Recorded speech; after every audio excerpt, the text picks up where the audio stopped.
Hey guys, welcome back to my channel Suma Balaji Vlogs. After very long gap, నేనైతే మళ్ళీ తిరిగి వచ్చేసాను with a beautiful vlog అనమాట. So అందరం family అందరు కలిసి మేమైతే టెంపుల్కి అయితే వచ్చేసాం. సో ఈ టెంపుల్ ఎక్కడ ఉంది ఏంటి అని అంటే యాక్చువల్లీ మేమైతే కల్లెపల్లి మైసమ్మ టెంపుల్కి అయితే వచ్చామన్నమాట. ఇది మిర్యాలగూడలో ఉంది. సో కల్లెపల్లి మైసమ్మ టెంపుల్ అయితే మా విలేజ్లో అంటే హైదరాబాద్లో కూడా చాలామందికి తెలుసు అనుకోండి, ఆల్మోస్ట్ అందరికీ తెలుసు. బట్ తెలియని వాళ్ళకు ఇది చెప్తున్నాను అనమాట. ఇది కల్లెపల్లి మైసమ్మ టెంపుల్. సో మనం గూగుల్లో సెర్చ్ చేసినా వస్తుంది. ఇది మిర్యాలగూడలో ఉంటుంది. సో మేమైతే ఫైనల్లీ నైట్ జర్నీ 2 o'clockకి స్టార్ట్ అయిపోయామన్నమాట. సో ఆ టైంకి నేనైతే వీడియో తీయలేదు. సో ఇక్కడికి వచ్చిన తర్వాత వీడియో స్టార్ట్ చేసేస్తాను.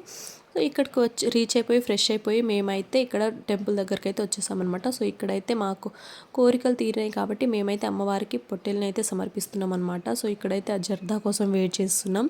సో జర్దా ఇచ్చిన తర్వాత మేమైతే కుకింగ్ స్టార్ట్ చేసేసాం. సో ఇక్కడైతే కుకింగ్ రైస్ అది మా అమ్మ ప్రిపేర్ చేసింది. సో కర్రీ అయితే మా హస్బెండే ప్రిపేర్ చేశారు. మోస్ట్లీ మేము ఎక్కడికి వెళ్ళినా మా హస్బెండే ప్రిపేర్ చేస్తారు, ఎందుకంటే నాకు అంత శ్రమ ఇవ్వకూడదు అని చెప్పేసి.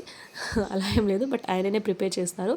సో ఇక్కడైతే కుకింగ్ కూడా అయిపోయింది. కుకింగ్ అయిపోయిన తర్వాత మేమైతే ఒడిబియ్యం కూడా కలుపుకున్నాం. సో ఒడిబియ్యం కలుపుకొని కొంచెం నైవేద్యం అంటే బెల్లం అన్నం కూడా ప్రిపేర్ చేసుకున్నాం అనమాట. సో అవన్నీ తీసుకొని అమ్మవారికి అయితే నైవేద్యం పెట్టడానికి తీసుకెళ్ళిపోయాం.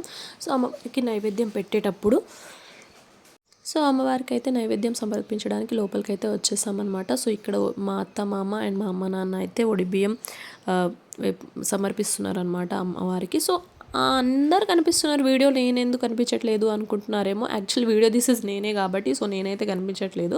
సో ఇది లోపల అమ్మవారికి ఓడిబియ్యం సమర్పించిన తర్వాత బయటికైతే వచ్చేసామన్నమాట. సో బయటికి వచ్చి ఇక్కడ ఇది దున్నపోతు అనమాట, అమ్మవారి వాహనం అంట.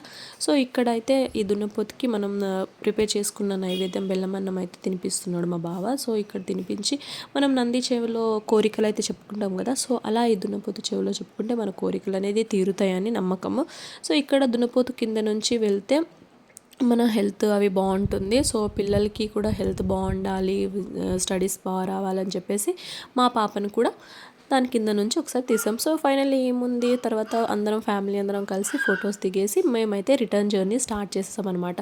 సో నేనైతే జర్నీలో అటు ఇటు చాలా టైర్డ్ అయిపోయాను. సో నేను అక్కడ బయలుదేరిన మూమెంట్ పడుకుండిపోయాను అనమాట. సో అక్కడ పడుకున్న నేను లేచేసరికి నల్గొండ రీచ్ అయిపోయాం. సో మేమైతే నల్గొండకు వచ్చేసాం ఫైనల్లీ. సో చాలా ఆకలి అయింది. యాక్చువల్లీ టెంపుల్ కాడ తిన్నాము, బట్ ఇంకా ఆకలి అవుతుందని చెప్పేసి 3 అయింది టైము. సో ఆ టైంకి మధ్యలో కారు ఆపి చెట్టు కింద కూర్చొని మేమైతే లంచ్ చేసేసాం. ఇది మా వీడియో. అండ్ ఫైనల్లీ డ్యాన్స్ కూడా తిరిగి తీసేసారు మా ఇంట్లో పిల్లలు అండ్ మా మామ. సో ఆ వీడియో కూడా చూసేయండి.